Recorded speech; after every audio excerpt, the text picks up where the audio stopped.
श्रीकाळसिद्धेश्वराय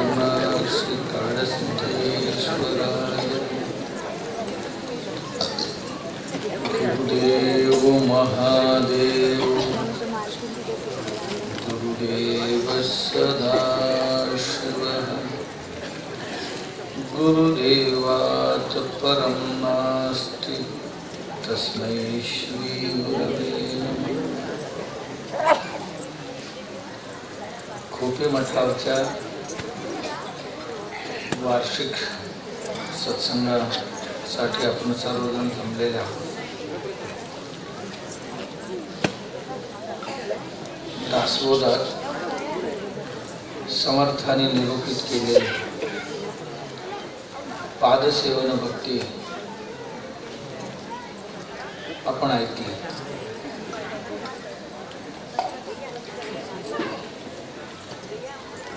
वेदांमध्ये भगवंताजवळ जाण्यासाठी अत्यंत सुलभ उपाय कुठला असेल तर ती भक्ती. मोक्ष कारण सामग्र्याम भक्तिरेव गरीयसी. मोक्ष प्राप्त करण्याकरता ज्या काही वेगवेगळे साधन आहेत त्यामध्ये सर्वांना जमण्यासारखं, सर्वांना सोपं, सर्वांनाच म्हणजे लहानापासून वृद्धांपर्यंत, श्रीमंतापासून गरिबांपर्यंत,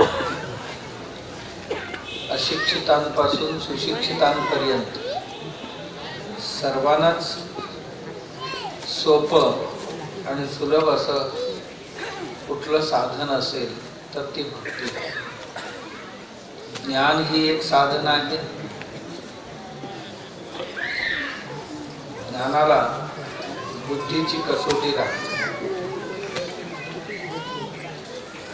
कर्म ही एक साधन आहे.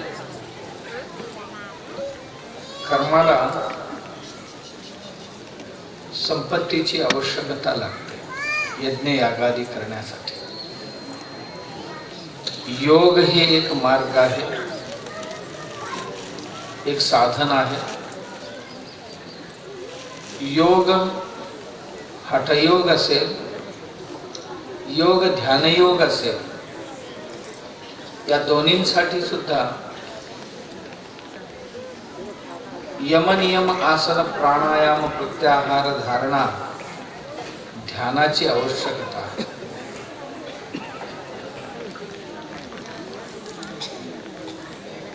अंतिम राहता राहिली आता भक्तियोग. एक अत्यंत सोपं साधन आहे भक्ती.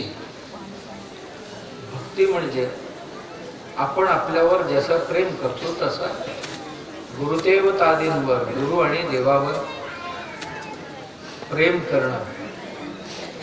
स्वतःवर जितकं नितांत प्रेम आहे आपलं, तितकंच नितांत प्रेम गुरु आणि देवावर असेल तर त्यालाच भक्ती म्हणतात. स्वतःवर स्वतः प्रेम करताना कुठलाही व्यापार करत नाही, कुठलंही शर्त असत नाही, कंडिशन असत नाही. आपण आपल्यावर प्रेम करतो त्याच्याकरता कुठलंही कंडिशन नाही. आपण आपल्यावर प्रेम करतो त्याच्याकरता कोणतंही अडचण नाही. आपण आपल्यावर प्रेम करतो कशा करता तर कर्तव्य भावनेनेच करतो. आपण आपल्यावर नाही करायचं तर कोणावर करायचं, या भावनेनेच करत असतो. आणि आमच्या प्रेमात कुठलाही उद्योग व्यापार नसतो की मग माझ्यावर मी प्रेम केला तर मला ह्यातनं काय मिळणार आहे. व्यापार त्याला म्हणतात की मी हे केले तर ह्याचा फळ मला काय मिळणार आहे, असा विचार करून जे करतो त्याला व्यापार म्हणतात. स्वतःवर प्रेम करत असताना कधीही कोणालाही असं कुठल्याही व्यापाराची आवश्यकता भासत नाही.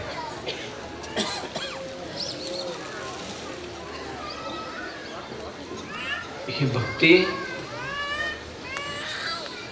एक निस्सीम प्रेम आहे. निस्सीम म्हणजे एवढं एवढं एवढं अशी कुठलीही सीमा नाही आहे. असीम आहे, निस्सीम आहे. आणि ती प्रेम साधा नाही आहे, परम आहे. म्हणजे मिती नाही आहे, अपरिमित आहे, भरपूर आहे.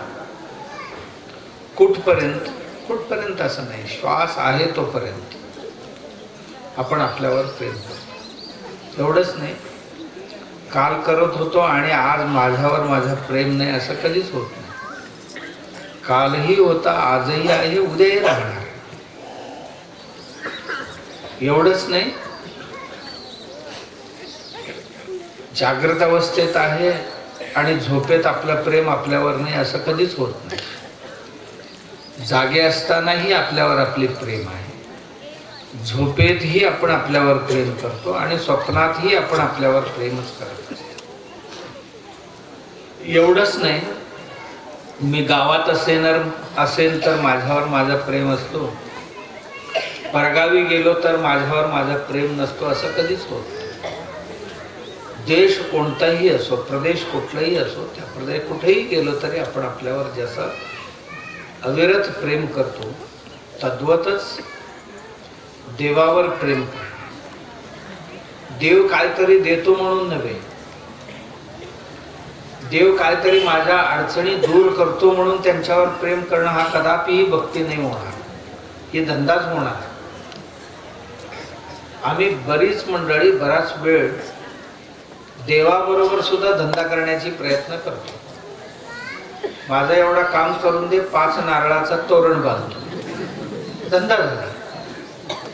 माझं एवढं काम कर म्हणजे 3 रस्त्यावर तुला अमुक अमुक ठेवतो, 5 रस्त्यावर ठेवतो, 3 रस्त्यावर ठेवतो, अमावास्या दिवशी ठेवतो, पौर्णिमा दिवशी ठेवतो. ज्या आमची देवाबरोबरची व्यवहार हे सर्व कंडिशनल आहे.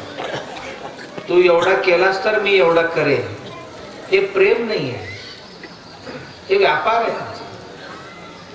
जसं की मी गिरायकांना हे दिलं तर गिरायक मला त्याचा मोबदला देतो, तसं देवाला मी अमुक दिले तर देव मला त्याचा मोबदला देईल म्हणून जे करतो ते कधीही प्रेम होऊ शकत नाही.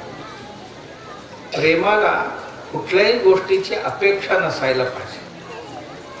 प्रेम कशासाठी? तर प्रेम केवळ प्रेमासाठी. आपण आपल्यावर प्रेम कशासाठी करतो? काही नाही, काही मिळत नाही तरी सुद्धा आपण आपल्यावर प्रेम करतो. की मी माझ्यावर प्रेम केल्याने मला काहीतरी विशेष असं मिळतो का? काही मिळत नाही. यालाच भक्ती असं म्हणतात. आणि ही भक्ती देवावर सुद्धा करू शकतो आणि गुरुवर पण करू शकतो.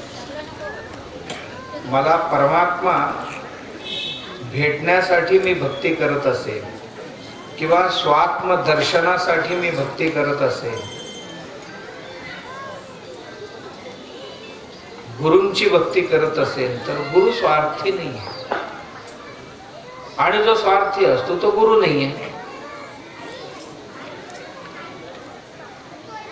कोणत्या तरी अटीवर गुरु उपदेश करत असेल तर तो गुरु नव्हे.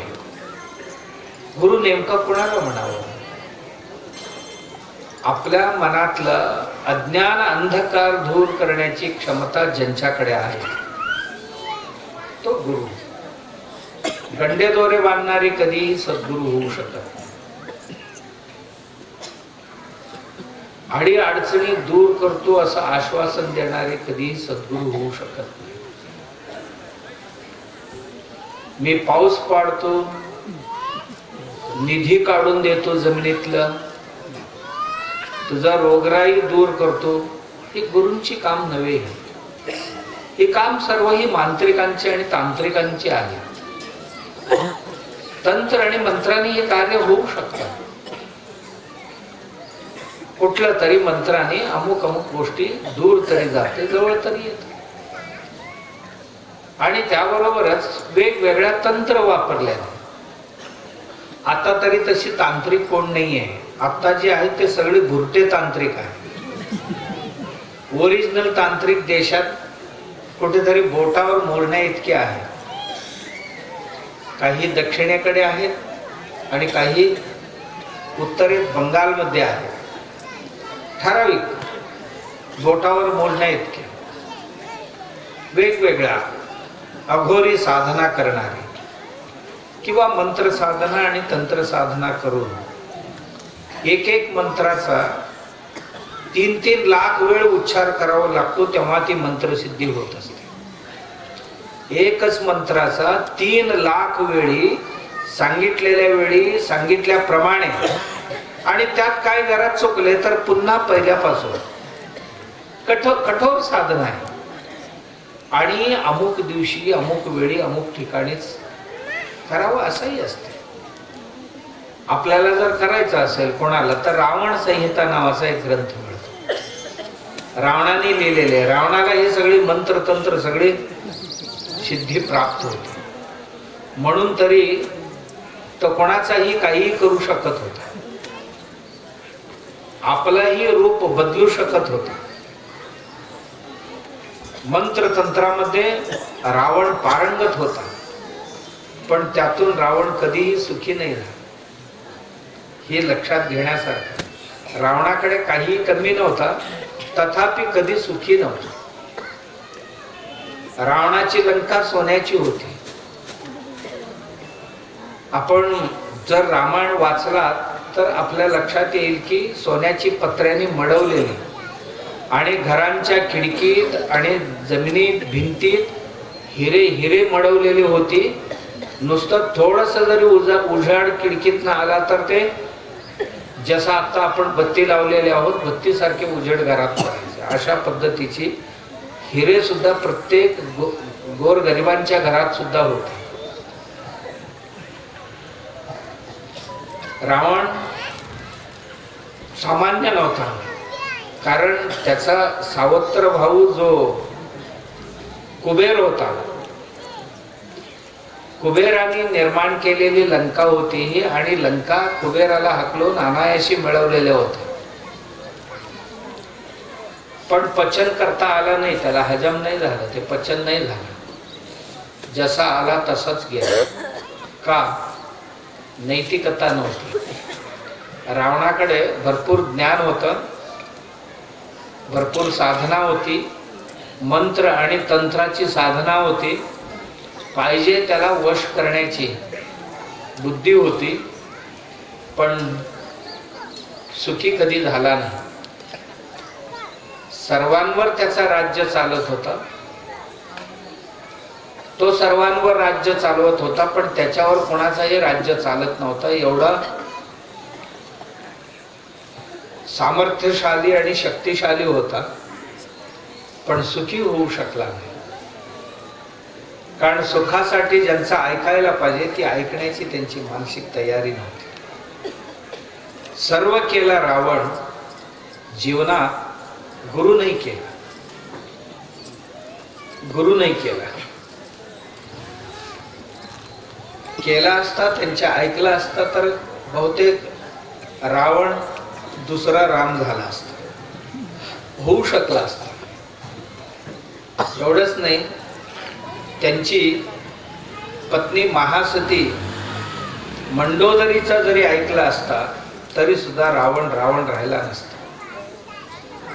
विभीषणापेक्षाही महान भक्त झाला असता.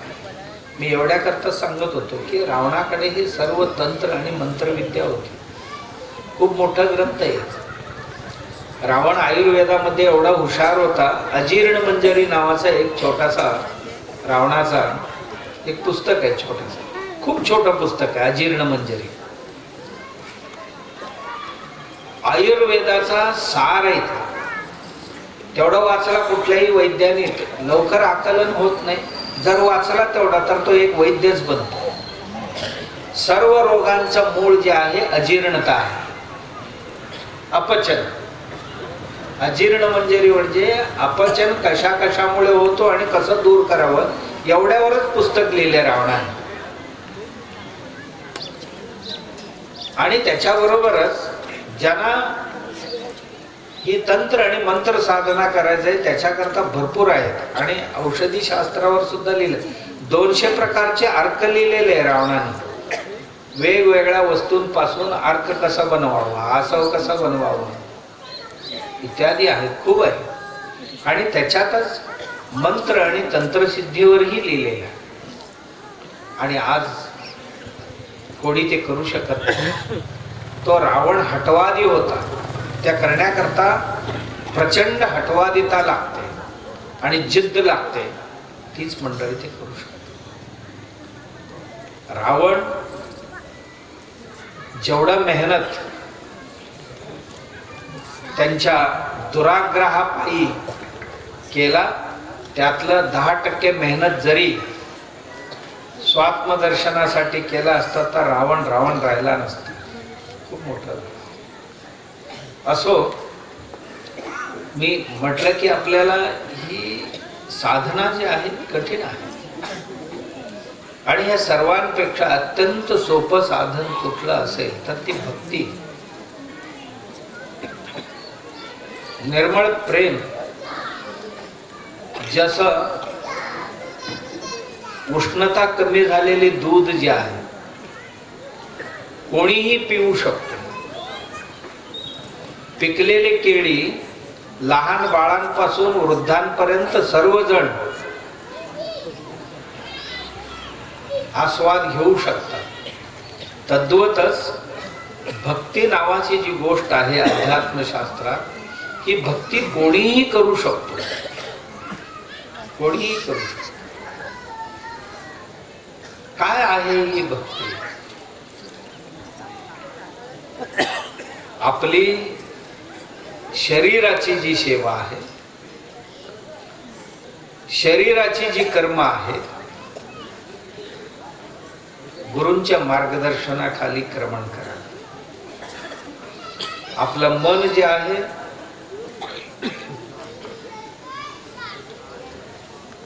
भगवंता ठिकाणी केंद्रित करा. तन मन आणि धन जे आहे उत्तम कार्यासाठी वेचावे जगात, ज्याच्यामुळे अन्य जीवांचं हित होईल, सुख होईल. मग अन्य जीव म्हटल्यानंतर मुंगीपासून माणसापर्यंत कोणीही असू शकते. माझ्याकडे जर अधिक असेल धन, या धर्म कार्यासाठी वापरा. धर्म कार्य म्हणजे केवळ पूजा अर्चना नव्हे, धर्म कार्य म्हणजे परोपकारासाठी कुठेही वापरा. यालाच भक्ती असं नाव आहे. शरीर गुरुजनांच्या सेवेसाठी, भगवंताच्या सेवेसाठी, मन परमात्म्याची ध्यान करण्यासाठी, आणि धन जे आहे जीवांच्या हितासाठी जर मी खर्च करत असेल तर त्याला भक्ती भक्ती असं नाही. एवढंच नाही आहे, एवढा केल्यानंतर मी केली ही भाव सोडून दिला तर ती भक्ती होते. धारण केला तर रावण होतो, सोडून दिला तर राम होतो. मी केली ही भावना माझ्या मनात आली तर मी रावण बने. सर्व ही करून या करता तू परमात्मा, मी पण जरी गळले. मी पण जर गळलं तर बस आपण साक्षात परमात्माच बनतो. भक्ती करण्याची ही पद्धत आहे. भक्ती नावाची जी वृक्ष आहे त्याला मोक्ष नावाची फळं लागलेली आहे. ते घ्यायचं असेल, गुरु त्याच्याकरता एक सीडी आहे. गुरु सांगतील त्या पद्धतीने ते भक्ती वृक्ष चढण्याचा प्रयत्न करा. मी म्हणून आपल्याला म्हटलं की गुरु ऐहिक म्हणजे प्रपंचातल्या आमच्या अडीअडचणी दूर करणारा गुरु नाही होऊ शकतो. गुरु वस्तू प्राप्त करून देणार नाहीये, वस्तूंची अपेक्षाच नष्ट करून टाकणारा तो. माझी आशा आकांक्षा पुरवणारा गुरु नाहीये, आशा आकांक्षाच नष्ट करून टाकतो तो गुरु. गुकारस्य अंधकारस्य अतृकार तद्विरोध. मनातलं जे अज्ञान आहे स्वतःबद्दलची, ते अज्ञान नष्ट करून ज्ञानाचा प्रकाश उत्पन्न करणारा तो गुरु. एका गावात एक महात्मा आले होते, खूप मोठे सिद्ध पुरुष होते. एक नाहीये, त्यांची एक टोळीच आली होती. अशी बरीचशी महात्मा आले होते. मी बराच वेळ सांगत असतो. आणि गाववाले म्हणाले, अरे एवढी मोठी महात्मा, मोठमोठा माणसं इथे आलेले, यात श्रेष्ठ कोण असेल असं विचारलं. असं म्हटल्यानंतर त्यांच्यात होड सुरू झाली. जे 5-10 महात्मा आले होते ते मोठे कोण आपण हे सिद्ध करावं म्हणून त्यांच्यात स्पर्धा सुरू झाली. एक महात्मा जे बसलेले होते, बसल्या ठिकाणाहूनच असं वर उठायला लागले. ध्यान करत करत हवेत तरंगायला लागले. गाववाले म्हटले, हेच खरी महात्मा आहेत, हे फार मोठे आहेत म्हणा. त्यांची हे बघितल्यानंतर दुसरे महात्मा उठले, गावाशेजारच्या तलावावरनं चालत गेले. पाण्यावरनं चालत, ह्याच्यापेक्षा तो भारी आहे. लोक काय, तो मोठे महात्मा आहे म्हणा, ते मोठे.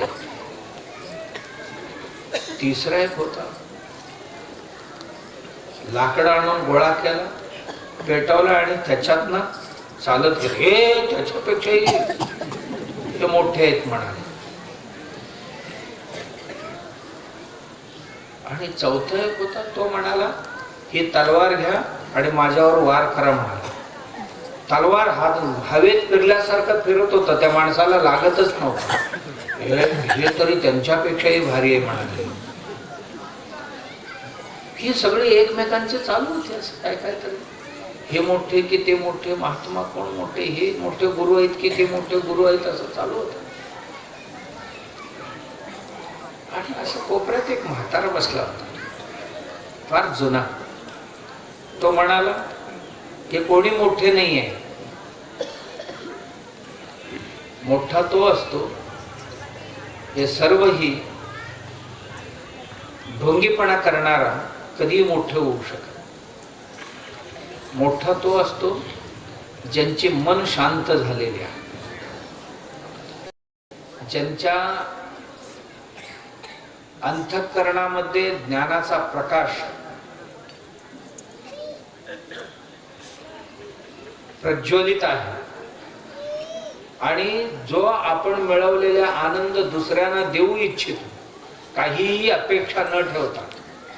मी हे दिल्याने ह्यांच्याकडून मला काय मिळणार, कुठल्याही अपेक्षा न ठेवता हे देण्याची ज्यांची तयारी असते, तो मोठा महात्मा जगातला. म्हणजे जो मनाने शांत आहे, ज्याच्या मनात कुठलीही आशा आकांक्षा अपेक्षा शिल्लक राहिलेले नाहीये. एवढंच नाही, जो ज्ञानी आहे, सर्व विषयांचा, अध्यात्माचा, देव जीव जगत आणि जगदीश्वरांचा ज्यांना ज्ञान आहे, 3 गोष्टींचे ज्ञान. जीव कोण आहे, परमात्मा कोण आहे आणि हे जगत काय आहे, या तिन्हींचं पक्का ज्ञान ज्यांच्याकडे आहे, हे असेल तरच सद्वस्तू दाखवी, सत्याचा दर्शन करू इच्छितो. आपण मिळवलेले आनंद आणि ज्ञान दुसऱ्यांना काहीही अपेक्षा न ठेवता वाटण्याची ज्यांची इच्छा, ते खरे महात्मा, ते खरे महात्मा आहे. बाकीचे हे अवडंबर मांडलेले जे आहेत या जगात, हे सर्वही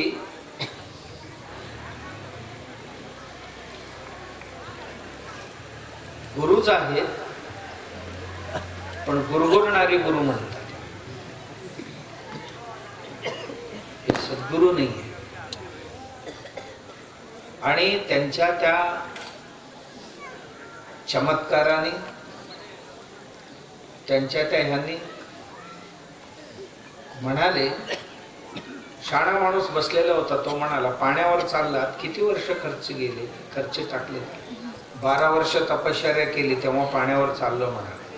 ₹1.5 दिला तर पलीकडे सोडली असती, त्याच्याकरता 12 वर्ष खर्च घालायची गरज होती? होय ना. होडीवाल्याला ₹1.5 दिला असता तर पलीकडे सोडला असता, याच्याकरता 12 वर्ष खर्च घालायची काय कारण नाही? अग्नीत चालतो, किती वर्ष लागले? 12 वर्ष लागले. कशाला लागते 12 वर्ष? असं बाजूने जायला किती वेळ लागते? आणि त्याच्यावर जाऊन उपयोग काय आहे? आणि जायचंच असेल तर एक वनस्पती मिळते, चुरगळायचा आणि त्याचा रस अंगाला लावायचा, तासभर उभे राहा. काय मोठी विद्या आहे. आणि ह्याना लोकांचं काय भलं होणार आहे? तू अग्नीत उभं राहिल्याने लोकांचं काय भलं होणार आहे? तू पाण्यावर चालल्याने लोकांचं काय बरं होणार आहे?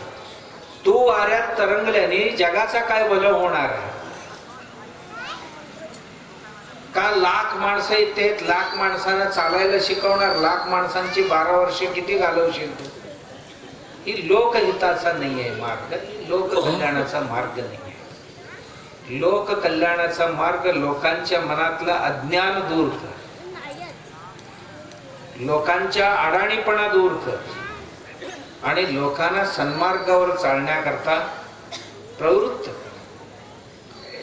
आज लोकांच्या अज्ञानामुळे एकमेकांना आपण त्रास देतो. माझं दुःख त्यांना, त्यांच्या दुःख मला. माझा अज्ञानच दूर झाला तर मी सुख देईन, तेही मला सुख देतील. जग सुख देणाऱ्यांचा बनेल, जग सुख देणाऱ्यांच्या बनेल. का नाही? सुखाचा मार्ग गुरु.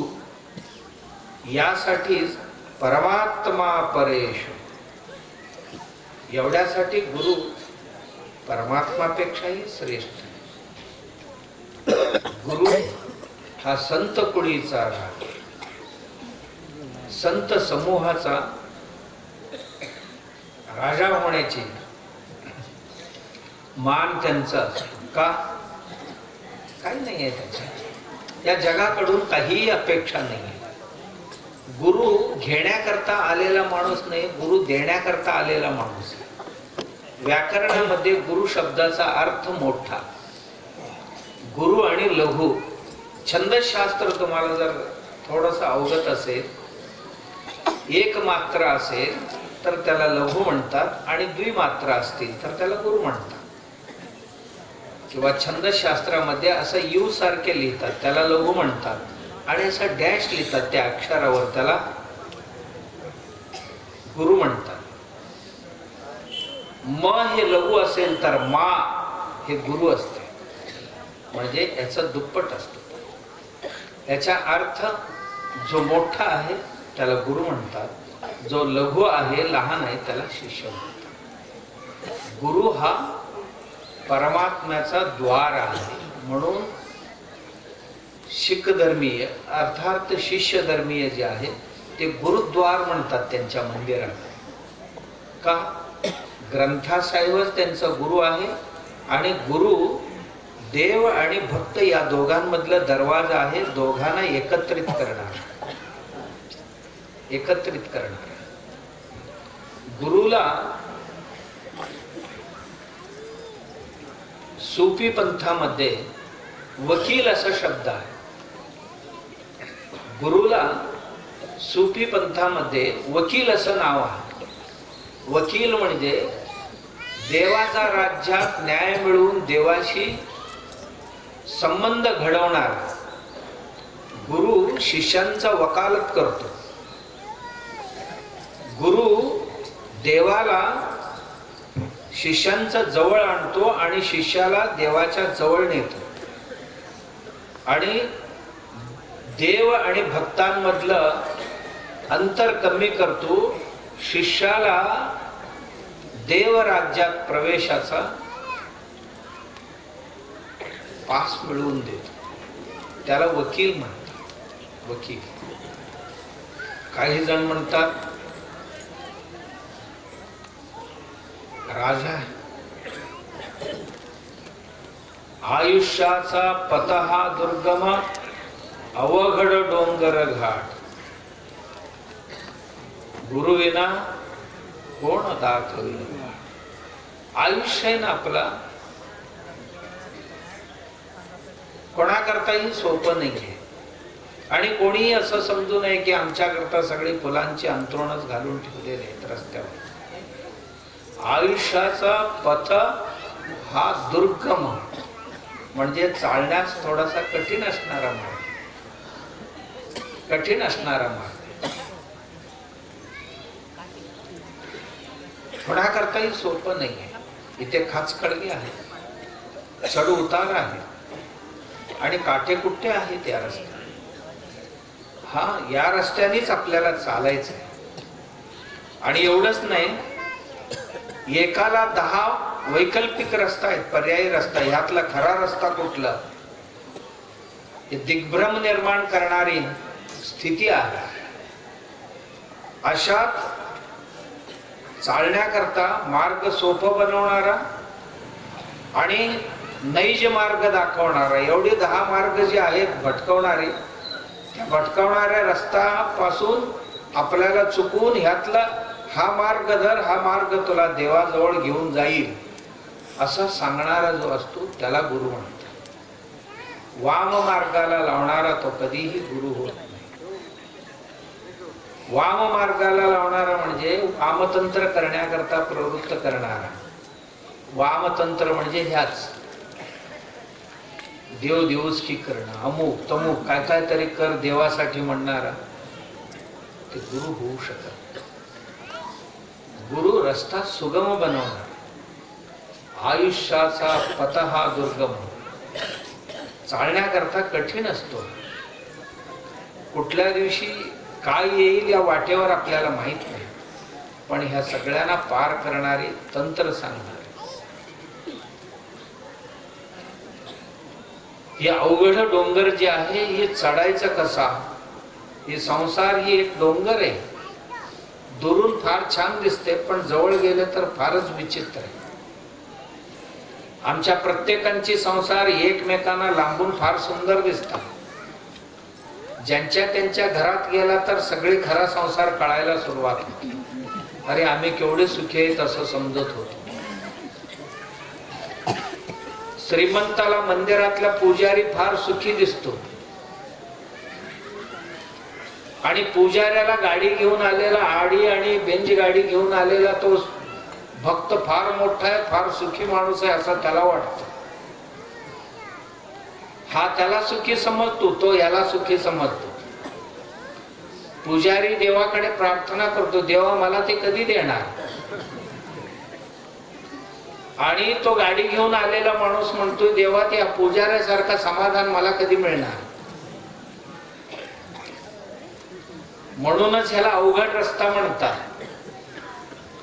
प्रत्येकाचे रस्ता ज्यांच्या त्यांच्या दृष्टीने अवघडच असतो. कोणाकोणाला कोण कोण सोपं दिसतात, कोणाकोणाला कोण कोण अवघड दिसतात. सगळ्यात लांबून सगळ्यांना चांगलंच दिसतं. पुजारी विचारला श्रीमंताला, सुखी आहात ना तुम्ही. कसलं सुख म्हणा. पोरगा दारुडा, बायको ऐकत नाही, भाऊबंद दर दिवशी त्रास देतात, ही गाडी गोडी असून तरी काय उपयोग असं म्हणाला. मग पुजारी म्हणाला, सुखी कोण आहेत. तो म्हणाला, पलीकडे जा, त्या घरातले सुखी आहेत बघा. त्या घरात गेला, विचारला कशी काय. म्हणाला काय सुख म्हणाला. कसली सुख आली. आता जसा जन्माला आलो नुसता कोर्ट कचेऱ्यात चालू आहेत आमच्या घरात. झालं. रोज गावी जाणं येणं बघत होता. कशा करता जातो माहित नव्हता. माणूस फार सुखी असेल, रोज शहरात जातो आणि येतोय असं वाटत होतं. नाही, आयुष्य सगळे कोर्टातच गेले. त्याला विचारलं, तुमच्या दृष्टीने कोण सुखी आहे. तो म्हणाला, गावात पलीकडे घर आहे बघा, ते फार सुखी आहेत. गेला त्यांच्या घरात. 3-4 मुलं, 3-4 मुली, पै पाहुणे सगळे आहेत. सगळे आहे हो आमच्या घरात, काही कमी नाही आहे. पण काय सांगायचं, मला मधुमेह आहे, माझ्या बायकोला मूळव्याध आहे. तिच्या करता तिखट काय बनवत नाही, माझ्या करता गोड काय बनवत नाही. काय सुख म्हणायचं या संसारात. मग तुमच्या दृष्टीने कोण सुखी आहे? पलीकडे पैलवान आहे ना, पैलवान सुखी आहे. पैलवानांचं एक घर होत, पैलवानांच्या घरी गेले. पैलवानाला विचारलं, कसे काय पैलवान, बरे आहात का? कुठलं? परवाचा कुस्ती ती पडलो आणि आमची बाप जादे सगळे पैलवान आता म्हातारे झाले, एकालाही चालता येत नाही, गुडघे सगळ्यांचे गेलेले. आता मलाच ह्या सगळ्यांची सेवा करावं लागते. सकाळी उठल्यापासून रात्री झोपेपर्यंत ह्यांची सेवा करावं लागते आणि पुन्हा मला तालीम करायचंय, मला कुस्तीला जायचंय. काय जीवनात काय अर्थ नाही म्हणाला. मग त्याला विचारलं, तुला काय वाटतं कोण सुखी असतील? त्या देवळात पुजारी आहे ना, तो अत्यंत सुखी आहे म्हणून. हा म्हटला, मीच आहे तो. मलाही वाटलं होतं तुमच्यासारखे कोण, लांबून सगळ्यांना बरं वाटतंय, जवळ गेल्यानंतरच कळते की कोणाकोणाच्यात काय काय किड्या. आमचे सगळ्यांचे संसार म्हटल्यानंतर ही अशी आहे की सगळ्यांच्या तवा जो असतो तो काळाच असतो. आणि आंबोळी जी आहे कोणाच्याही घरात का असे ना, छिद्र असतातच. बिना आते काय चपाती आहे थोडी आंबोळी म्हणते. आंबोळी म्हणजे सगळ्यांच्या आंबोळीला छिद्र असतात. तसं आमच्या सगळ्यांच्या संसाराला छिद्र असतात. कोणाची का असेल, राजांचा असो, रंकाचा असो, श्रीमंतांचा असो, गरीबाचा असो, सुशिक्षितांचा असो, अशी ज्यांच्या त्यांच्या बरोबर आहेच. लांबून आम्ही सगळे बरे दिसतो, पण जवळ गेल्यानंतर आमचा संसार. महाराजांचाही तेच आहे आणि राजांचाही तेच. मनापासून समाधानी सुखी कोण आहे? ज्यांच्या मनातली आशा आकांक्षा काही शिल्लक राहिली नाही, आपली अपेक्षा काही नाहीये. आणि कशासाठी अपेक्षा करावं? शरीर आलाय तर त्याचा भोग ते घेऊन आलेले आहे. फक्त आमचा विश्वास असायला पाहिजे. या आलेले आहे म्हणजे घेऊन आलेले. कधी कधी कोणाकडून काय मिळवावं, कोणाला काय द्यावं हे ठरलेले आहे. आणि मी मात्र माझ्या कर्तव्य बुद्धीने साधना करेन, मनाची चंचलता नष्ट करून घेईन. ध्यान धारणेने मी माझ्या अंतरात्म्यापर्यंत कसं प्रवास करेन, माझा बहिर्मुखी प्रवास जे आहे त्याला अंतर्मुखी कसं बनवून बाहेर शोधण्यापेक्षा मला हवं असलेले आनंद जे आहे ते आतमध्ये आहे, तर मी अंतर्मुखी होऊन कधी पाहिजे, एवढी चिंता ज्याला आहे. बाकीचे दैवयोगाने खूप सारं येतं आणि खूप सारं जातं. देणारा देव 1000 हाताने देत असताना 2 हाताने किती घेणार आहे? आणि द्यायला बसला तर तो छप्पर फाडून देईल. आणि न्यायचं ठरवलं तर आम्ही किती हाताने धरून ठेवला तरी काही राहत नाही. योगाने येईल, योगाने जाईल. मी त्या जाणाऱ्या गोष्टींसाठी येणाऱ्या गोष्टींसाठी धडपडावं, जाणाऱ्या गोष्टीं आवरून धरावं अशाने काही नाही होणार. जे राहायचंय ते राहतं, त्याच्याबद्दल आपण चिंता करायची कारण नाही आहे. कारण गाईला वासरू देण्यापूर्वीच, गाईचं वासरू या पृथ्वीवर येण्यापूर्वीच त्या वासरू करता गाईच्या स्तनात दूध निर्माण केले देवाने. उद्या ही जाणार आहे, हिच्यासाठी आधीच मी बनवून ठेवायला पाहिजे. आम्ही जन्माला येण्यापूर्वी आमच्या मातेच्या स्तनात दूध निर्माण करून ठेवणारा देव काय पुढचा काय करू शकत नसेल? निश्चित असेल. आणि समजा सर्व काही आहे, मी मगाशी म्हटलं ना, सर्व काही आहे पण खायचंच ना. आमचाही कधी कधी होतो. एवढं असतं लोकांना दिसते महाराज फार चांगले आहेत, गाडी घोडे काय मजेत आहेत महाराज असं वाटते, दिवसभर जेवण मिळत नाही. तरी 50 घरात गेलेलो असतो. एक तर जेव्हा म्हणत असतात आपल्याला वेळ नसतो. कधी कधी जेवायची इच्छा असते, त्या दिवशी जेव्हा असं कोणच म्हणत नाही. कारण असं आहे की त्या दिवशी या शरीराचा उपवास, हे शरीर काही ग्रहण करण्याचा योग नाहीये त्या दिवशी. असं समजणं हे शहाणपणाचं लक्षण. आणि असं असतेही असंच.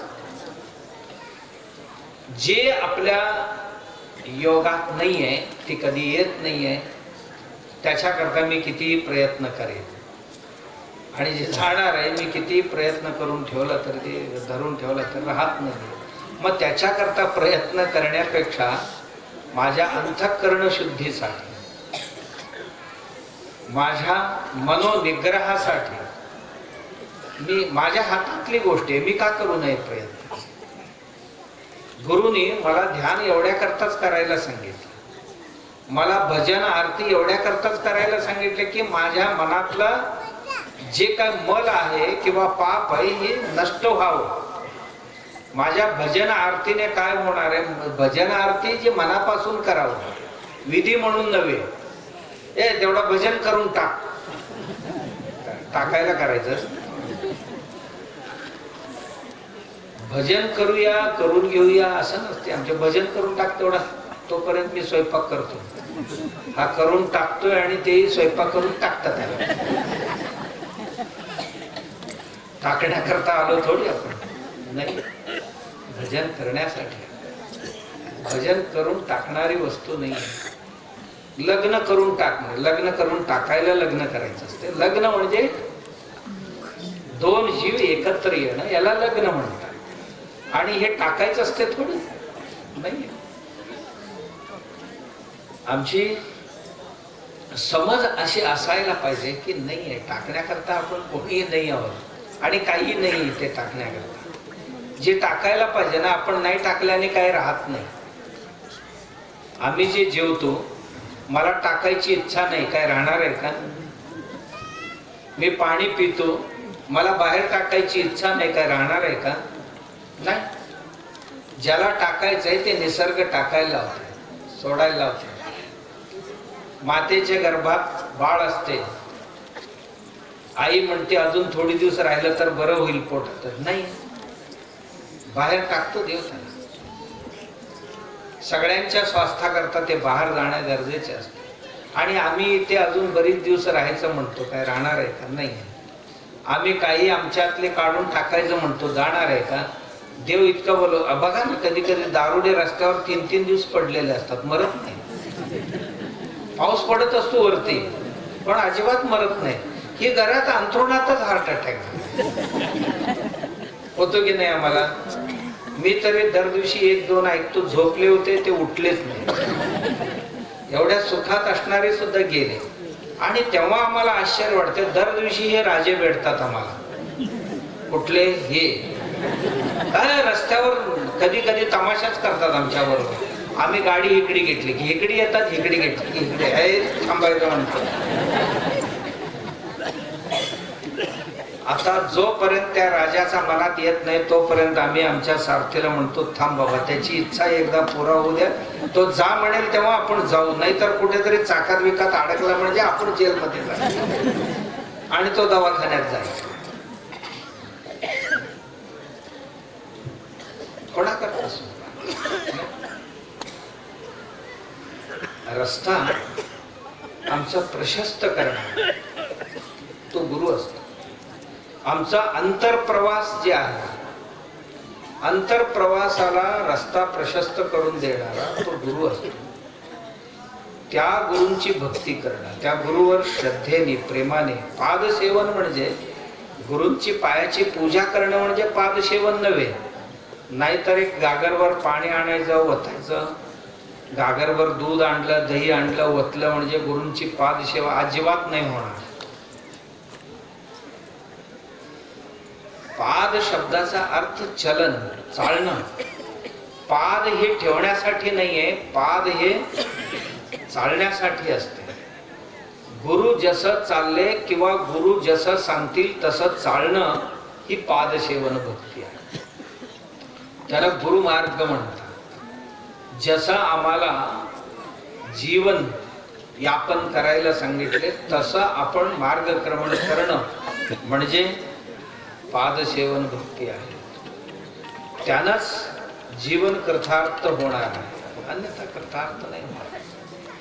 आम्ही आमच्या उपनिषदांमध्ये पुराणांमध्ये अनेक कथा ऐकतो आहोत. गुरु शिष्याला असं सांगत असतो की कठीण रस्ता चालायचा कसा. ते सांगतील त्या श्रद्धेने त्या विश्वासाने चालला तर तो रस्ता त्यांच्याकरता खूप सोपं जातो. एवढी श्रद्धा आणि निष्ठा ठेवून तो चालायला पाहिजे. बाकीच्या गोष्टी पाहत बसण्यात काय अर्थ नाही, अर्थ नाही. एक गुरु होते, शिष्याला सांगितले बरीच दिवस राहिलायस तू आश्रमात, जा अंघोळ करून ये, स्वच्छ होऊन ये आणि तुला आज दीक्षा देतो. परमात्माजवळ जाण्याकरता तुला मंत्र दीक्षा देतो आणि तू स्वच्छ होऊन ये. मग तो विहिरीवर आंघोळीला गेला. विहिरीवर स्नान करण्यासाठी गेला. तिथे स्नान करण्याकरता गावच्या जो प्रमुख होता त्यांची सून पाणी नेण्याकरता आली होती. ती म्हणाली की 2 कळशे, एक डोक्यावर घ्यायचं, एक काकेवर घ्यायचंय. आणि या माणसाला म्हणाली, यजमान ही जरा कळशी उचलून द्याल का डोक्यावर. ठीक आहे म्हणाले, देतो. आणि उचलून असं डोक्यावर देता देता त्याच्या लक्ष त्या गाव प्रमुखांच्या सुनबाईंच्या चेहऱ्यावर गेला आणि चेहरा एकदम त्याच्या मनात बसला आणि त्याचा तडफड सुरू झाला. महाराजांनी मला काय सांगितलं आणि माझं काय. आणि आंघोळ करून गेला पण डोक्यातनं जाईना चित्र. महाराज म्हणाले, अरे स्नान करून आलास काय, दीक्षा द्यायचं. महाराज, स्नान करायला गेलो होतो पण मलिन होऊन आलो म्हणा. काय झालं, असं असं घडलं. मग जा स्वच्छ होऊन ये, स्वच्छ होऊन ये म्हणा. स्वच्छ होऊन आल्याशिवाय तुला दीक्षा नाही देणार. तो म्हणाला, शरीराला काय लागलं असेल तर ते स्वच्छ करता येते साबण लावून, पण ही जी घाण मनाला लागली मला, हे कशाने धुवायचं त्याला कळेना. बराच वेळ विचार केला. केल्यानंतर मनात आणला त्यांच्याच घरी जायचं म्हणाला. त्या गाव प्रमुखांच्या घरी गेला. यजमान बसलेले होते काठवर. जाऊन त्यांची पाय धरला, माझी एवढी इच्छा पूर्ण करायला पाहिजे. काय, तुमच्या सुनबाई सकाळी पाणी आणायला आले होते. होय, आले होते. त्यांना मी कळशी उचलून दिली, तेव्हा ते माझ्या मनात बसले. ते काही केल्याने जाईना झालं. माझं मन एवढं साफ करून द्या.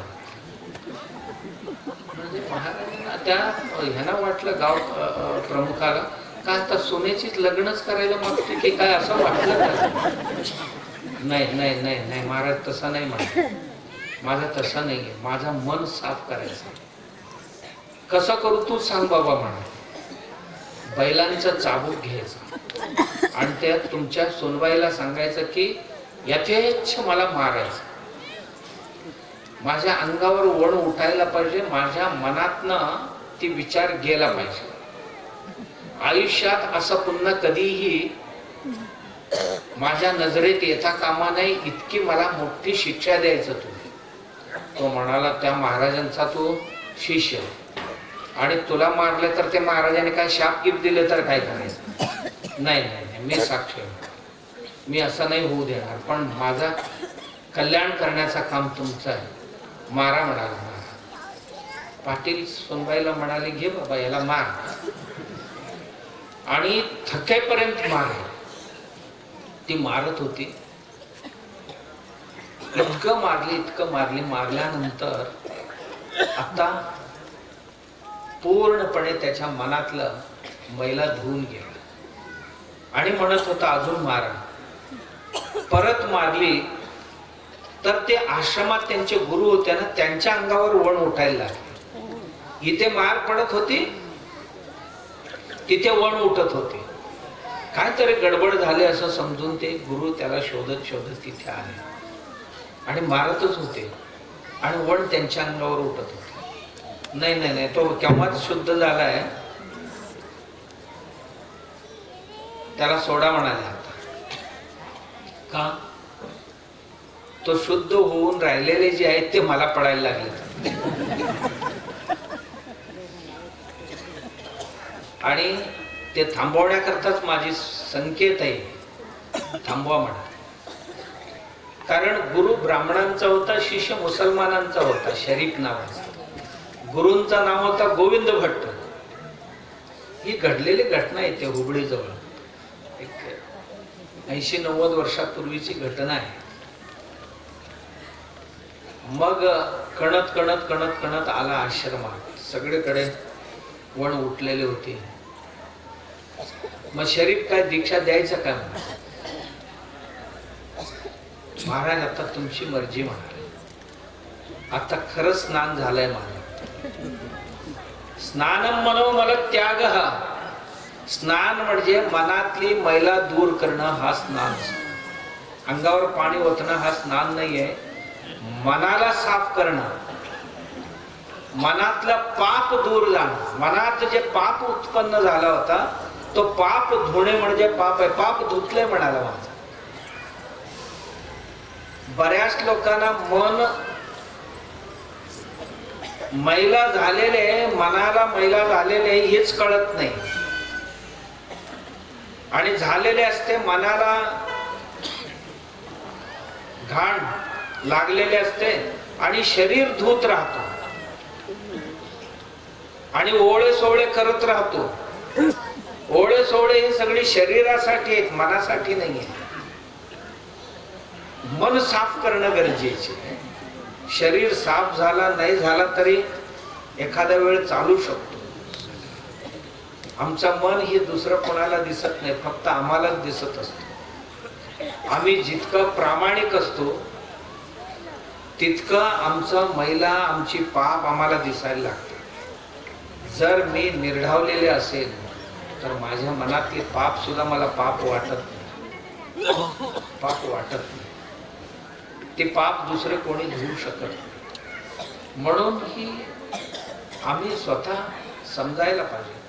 माझ्या मनातले पाप म्हणजे काम, क्रोध, लोभ, मोह, मद, मत्सर जे आहेत हेच पाप आहेत माझ्यामध्ये. की यांना कसं कमी करून घेईल. गुरु ह्याच रस्त्याने जायला सांगतो, दुसरा रस्ता नाही सांगतो. दुसऱ्यांची वस्तू आहे त्याची अपेक्षा करू नको, हे काम गुरुने सांगितलेले उपदेश आहे. क्रोध हे स्वतः करता इतरांकरता उपयोगी नाही आहे, त्याच्यावर नियंत्रण असू दे. लोभ हे पापाचा बाप आहे. कुठल्याही वस्तूची लोभ मनात बाळगू नको. का? आमच्या आयुष्याला गरजेला लागणार आहे तो देव आणून उतरवणार आहे, ही श्रद्धा असू दे तुझी. मोह मला पाप करण्यास भाग पाडते, कारण मोहाला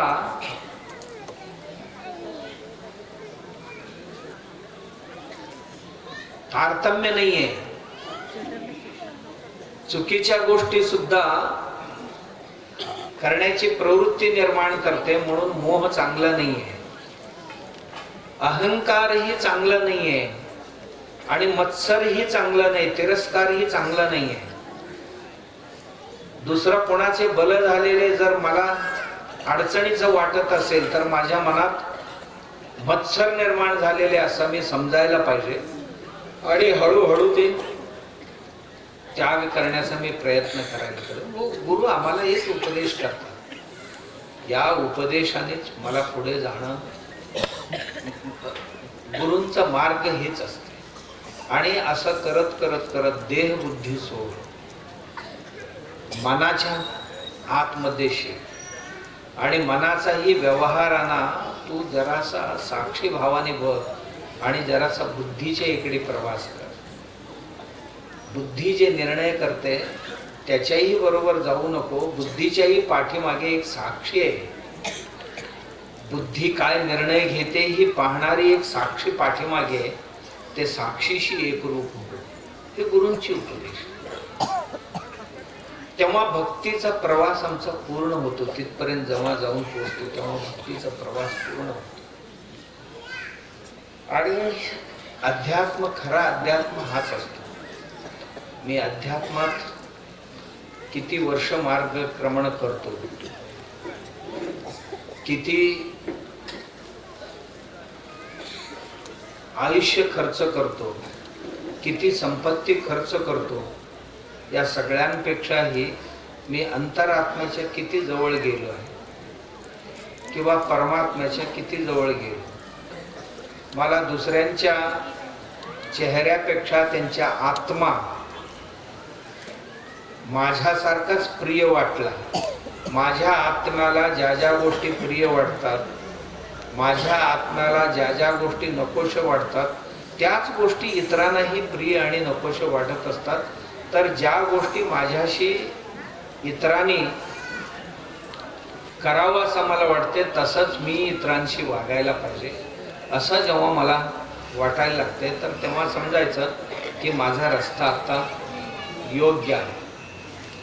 मला कोणतरी शिव्या देऊ नये असं वाटलं तर माझ्या तोंडून शिव्या जाऊ नये. मला शिव्या दिल्याने चालत असेल तर मी देईन.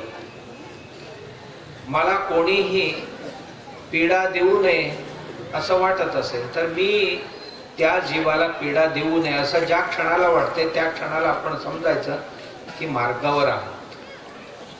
गुरुमार्ग हे असते. म्हणून पादसेवन भक्ती गुरु उपदेश केलेले मार्गावर चालणं असते. आणि असं चालूया. चालण्याची बुद्धी शक्ती सद्गुरु भगवंत आम्हा सर्वांना देव. गुरुचरणी प्रार्थना.